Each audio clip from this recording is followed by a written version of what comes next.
Hello friends, मैं हूँ विजया और आप देख रहे हो विजयास क्रिएटिव गार्डन।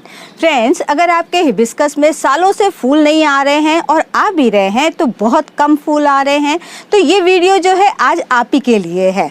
तो हम जो है आपको कुछ टिप्स बताएंगे जिसको कि फॉलो करके आप जो है अपने हिबिस्कस में अच्छी फ्लावरिंग ले सकते हैं।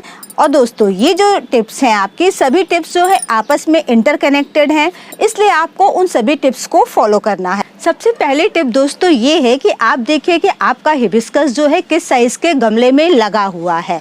ऐसा तो नहीं है कि आपका प्लांट जो है काफ़ी बड़ा है और गमले का साइज़ छोटा है, ये ध्यान रखिएगा। या फिर प्लांट जो है बहुत छोटा है और गमला आपने उसको बहुत बड़ा ले रखा है, तो ये चेक करिएगा। मेरा जो अनुमान है, जितनी भी प्लांट की हाइट होती है उसका जो है 1/3 उतना छोटा गमला होना चाहिए। टिप नंबर सेकंड ये है कि आपने रिपोर्टिंग कब करी है।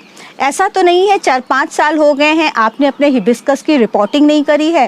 वैसे देखिए, हिबिस्कस तो ऐसा प्लांट है जो कि थोड़ी सी रूट बाउंडिंग पसंद करता है। मतलब उसको अगर आप एक गमले में 2-3 साल भी रख दो तो वो अच्छे से चलता है, परेशान नहीं करता है। लेकिन ऐसा ना हो कि बहुत ज़्यादा मतलब टाइम हो गया है। अगर काफ़ी दिन हो गए हैं, 4-5 साल हो गए हैं, से ही रेनी सीज़न आएगा, आप उसकी रिपोर्टिंग कर सकते हो। रेनी सीज़न का मतलब ये मत करिएगा कि जैसे ही बारिश हुई आपने रिपोर्टिंग कर दी। ऐसा नहीं दोस्तों, रुक जाइएगा, थोड़ा सा बारिश का कंटिन्यूएशन होने दीजिएगा, 15-20 दिन बीत जाने दीजिएगा, उसके बाद रिपोर्टिंग करिएगा अपने प्लांट की। टिप नंबर 3 ये है फ्रेंड्स कि आपने अपने प्लांट को फर्टिलाइज़र कब दिया है और कितनी मात्रा में दिया है। एक चीज़ ध्यान रखिएगा, प्लांट को अगर आप सब कुछ दे रहे हो, चाहे हमारी कई व्यूअर फ्रेंड्स लिखते भी हैं कमेंट में कि मैं हर कुछ कर रहा हूँ, तो प्लांट जो है अच्छे से फ्लावरिंग नहीं कर रहा है। देखिए, सभी कुछ जो होता है इंटरकनेक्टेड होता है। ऐसा नहीं होता है कि आपने फर्टिलाइज़र देते रहे प्लांट को और प्लांट जो है फ्लावरिंग कर देगा, ऐसा नहीं होता है। सेम हालत है, आप एक्सरसाइज ना करते रहो और खूब अच्छा खाते रहो तो आपकी बॉडी में कुछ नहीं लगेगा, सब बेकार हो जाएगा। तो सेम चीज़ प्लांट्स के संग भी है। आप इनको कितना भी अच्छा फर्टिलाइज़र दो, अगर इनके संग दूसरे काम नहीं करोगे तो दोस्तों ये अच्छे से फ्लावरिंग नहीं करेगा। तो आप ये देखना कि आपने कब फर्टिलाइज़र दिया है। आप क्या कर सकते हो कि अपने गमले की मिट्टी जो है 3-4 इंच ऊपर की मिट्टी निकाल लीजिए, फिर उसमें जो है नई मिट्टी लेकर के उसमें जो है बराबर मात्रा में कंपोस्ट मिला लीजिए। वर्मी कंपोस्ट मिलाओगे तो और अच्छा है। मिला करके दोबारा से गमले में भर लीजिए। ये काम जो है अभी आप कर सकते हो। इसके बाद जब आपने ये मिट्टी भर ली है, बाद जो है 25 से लेकर के 30 डेज मतलब 1 महीने के बाद जो है आप उसमें लिक्विड फर्टिलाइज़र डालना शुरू करो। लिक्विड फर्टिलाइज़र आप जो है चाहे बनाना पील यानी केले के छिलके का भी डाल सकते हो और गोबर की खाद का भी डाल सकते हो, और दोनों को बराबर करके भी डाल सकते हो। मतलब एक बार आपने बनाना पील का डाला, फिर 7 डेज बाद आपने जो है गोबर की खाद का डाला।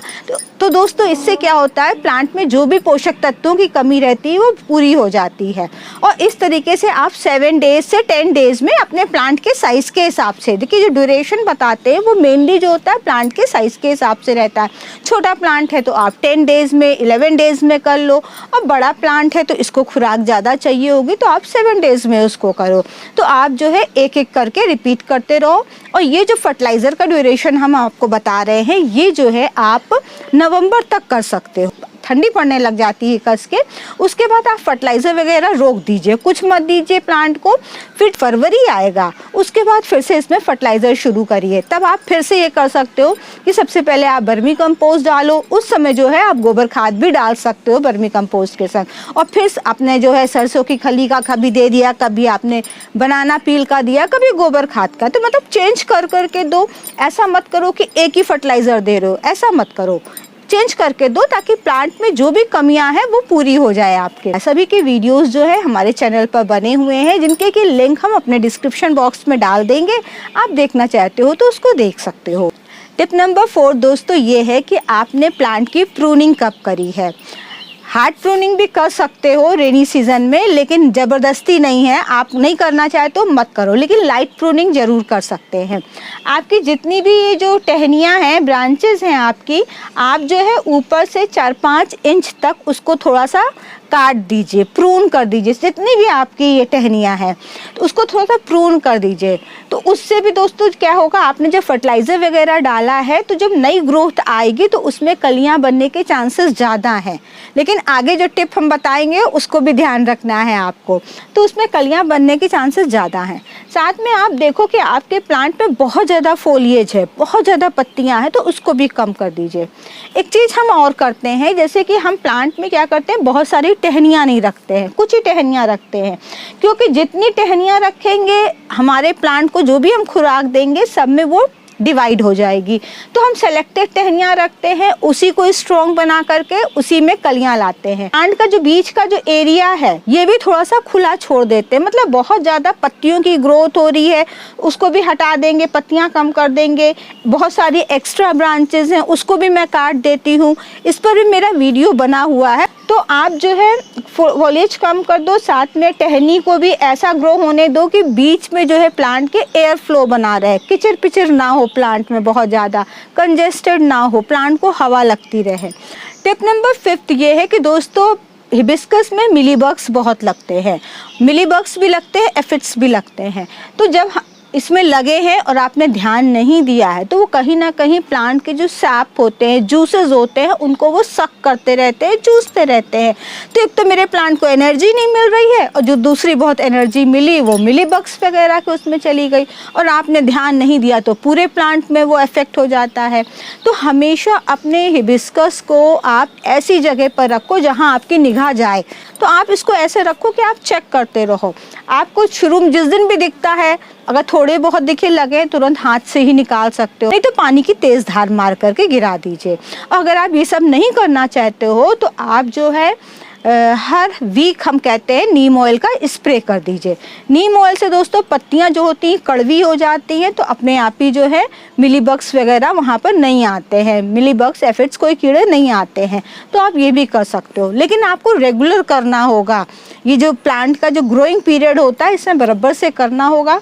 फिर फ्रेंड्स अगर आपके सपोज लग गए हैं, बहुत ज़्यादा मिलीबग्स वगैरह लग गए हैं, तो एक ही चारा बचता है, या तो कोई केमिकल पेस्टिसाइड यूज़ करो, नहीं तो प्लांट को आप प्रून कर दीजिए। फिर देखिए प्रूनिंग ही एक रह जाता है, उसमें प्लांट की बहुत ज़्यादा कटाई छटाई कर दीजिए, फिर जो है नई ग्रोथ आएगी तो वो अच्छी आएगी। टिप नंबर 6 दोस्तों सबसे इम्पॉर्टेंट है, वो ये है सनलाइट के बारे में।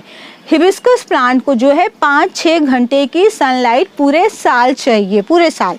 लेकिन जब गर्मियाँ आती हैं, स्पेशली अप्रैल मई जून में अगर बारिश नहीं होती है तो इसको जो है आप ग्रीन नेट के नीचे रखिए। लेकिन ग्रीन नेट के नीचे अगर दिन भर की इसको सनलाइट मिलेगी तो और अच्छा रहेगा इस प्लांट के लिए।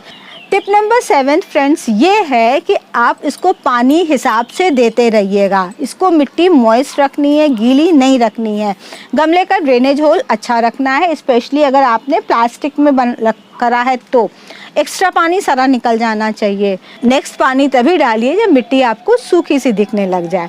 तो दोस्तों ये सारी टिप्स थी, आप इनको फॉलो करो। सभी टिप्स जो है आपस में जुड़ी हुई हैं, ऐसा नहीं है कि आपने एक टिप मान ली कि फर्टिलाइज़र दे दिया और सनलाइट का ध्यान नहीं रखा तो फ्रेंड्स प्लांट ग्रो नहीं होगा। तो दोस्तों वीडियो कैसा लगा है कमेंट करके ज़रूर बताइएगा। मेरे चैनल पर पहली बार आए हो तो सब्सक्राइब भी कर सकते हो। मैं जो हूँ गार्डनिंग से रिलेटेड वीडियोज़ डालती रहती हूँ। फिर मिलेंगे आपसे किसी नई जानकारी के साथ, तब तक के लिए गुड बाय।